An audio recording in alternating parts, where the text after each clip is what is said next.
I let a broke art student use me as a portrait subject for his finals. 15 years later, he showed up at my door with a check that paid off my mortgage. When I was 28, I worked as a barista in a coffee shop near the local art college. I knew most of the regulars by name and order. Pert, the journalism professor who wanted an Americano with exactly 3 ice cubes, the dance students who shared a single muffin between 4 of them, and Marcus, the quiet art student who nursed a single cup of house blend for hours while sketching in his notebook. Marcus came in almost daily, always ordering the cheapest thing on the menu. He'd sit in the corner booth by the window, working intensely until closing. And other students who came in groups. Marcus was always alone, focused entirely on his work. We rarely spoke beyond his order, but there was something compelling about his dedication. One evening in April, as I was wiping tables before closing, Marcus approached me looking more stressed than usual. His final project was due the following week, a series of portrait studies culminating in one large-scale piece par nam, but his model had dropped out. He sheepishly asked if I would be willing to sit for him over the weekend. I wasn't particularly interested in spending my rare days off sitting still for hours. The something in his earnestness made me agree. He offered to pay me, pulling crumpled bills from his pocket, but I waved him away.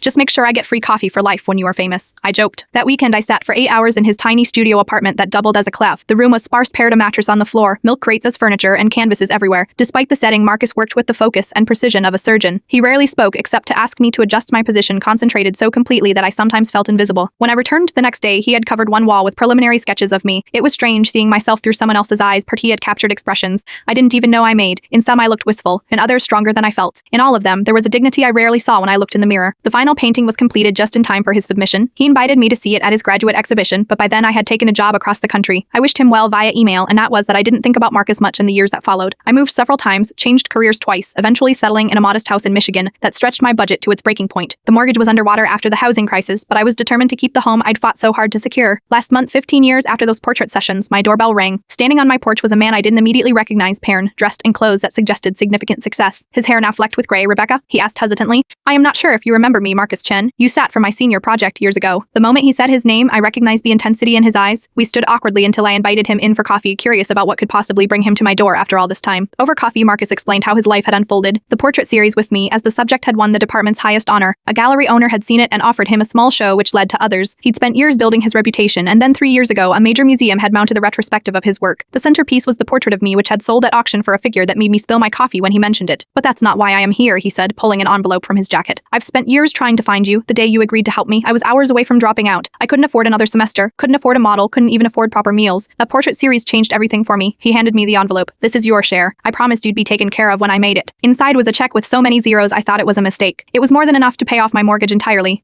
In fact, it was enough to pay off my house and still have a significant amount left over.